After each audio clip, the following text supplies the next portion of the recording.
My name is Greg, and I work for a law firm. The hours are usually long, but the pay is decent. I'm a good guy. I'm married, and I have two children. We go to church and typically donate to cancer research. I love my community, and I will do anything to help them out. On my off time, I even entertain children as a party clown. I don't even charge the parents. Putting on the makeup can be a bit of a pain in the ass, but I love doing it. It was Saturday morning, and I had a party that I had to do. It was around 10 a.m. when I woke up. I got out of bed and stubbed my toe. I could already tell this wasn't going to be the best of days. I went to the bathroom to shower and get ready for the party. The parents were having the party around 12 p.m., so I got dressed and went downstairs. For some reason, my wife hadn't fixed any coffee as she usually does every morning. I went into the kitchen and saw my wife sitting at the table. She seemed upset, so I asked her what was wrong. She said that her mother called and the bank that mortgaged her house was trying to take it because her mother didn't have the money. I told her that we would try to do what we could to help. I left to go to the party, and on my way there, I kept thinking about my mother-in-law. The more I thought about it, the more it pissed me off. But I knew that I couldn't let it show at the party. I got to the party and the parents welcomed me. They took me inside to all of the kids. It was a total shit show. All of the kids were running around like wild animals, throwing food everywhere, screaming, and there was even one kid running around in nothing but his boxers.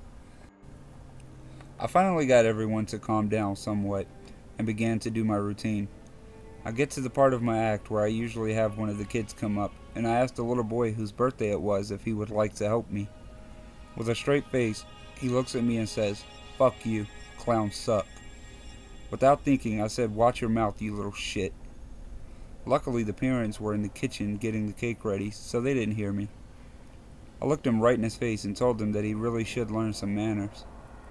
The parents came into the room and asked if the kids were enjoying the show.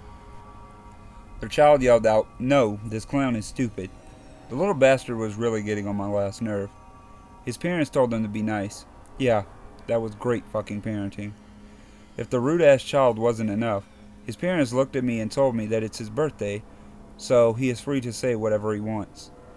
They said they were sorry, but I didn't believe them one damn bit. That's what's wrong with kids now. Too many fucking parents try to be their child's friend and not their fucking parent. Parents like that make my skin crawl. I asked the father if I could speak with him privately, and we went into another room. I told him that he shouldn't try to be his son's friend, that it's going to make him grow up and become a dick. The father laughed and said, "Well, he's really only supposed to do this on his birthday." This was getting me more and more pissed. He said that maybe I should worry about my own kids. I had had enough of it, and I grabbed the metal figure that was close to my hand and struck him in the head. He fell onto the couch, and I grabbed a long scarf that I kept in my pocket, and I tied him up. I noticed that the mom went into the kitchen, so I went in and told her that we needed to talk. She said if it's about my child, then I could forget it. I said as a matter of fact it is. I told her that the way she was raising her child was wrong. She said that I shouldn't tell her how to raise her child.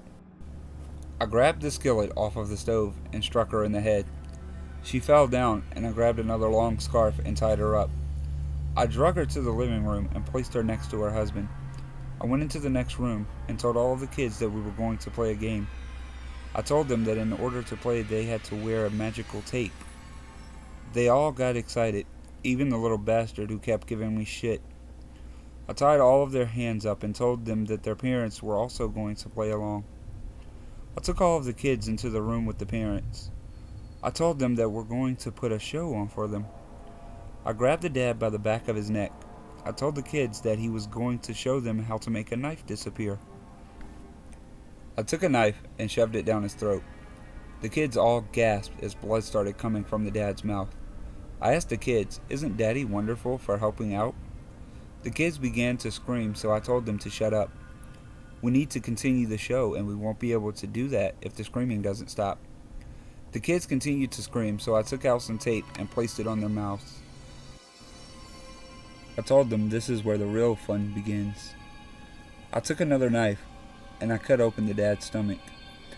I used his intestines to try and make balloon animals, but that didn't work well. So I shoved my hand up his throat and pulled out the knife. The kids all struggled, and the mother finally came to. She screamed and tried to get up, but I was able to grab her and yank her back down.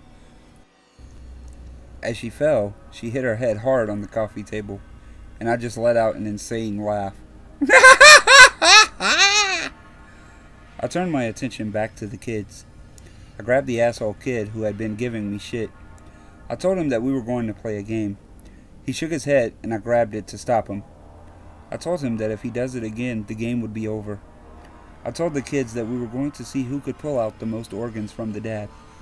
I shoved his hands inside of the father and told him to start pulling. At first, he didn't do it, so I told him that his mom isn't going to be very happy if he doesn't. He started pulling out small organs at first, a kidney, a spleen, things like that. I was getting impatient, so I pushed him out of the way, dug my hands in, and snatched out his dad's lung and then his heart. Blood gushed out and sprayed all over my face. I pulled the mom over to me, grabbed her hair, and started snatching it out. Blood was slowly coming out of the bald spots on her head. It was at this point that I began licking the blood off of her scalp, all while she is seemingly dead. She wasn't moving, but I could tell that she was on the edge of death.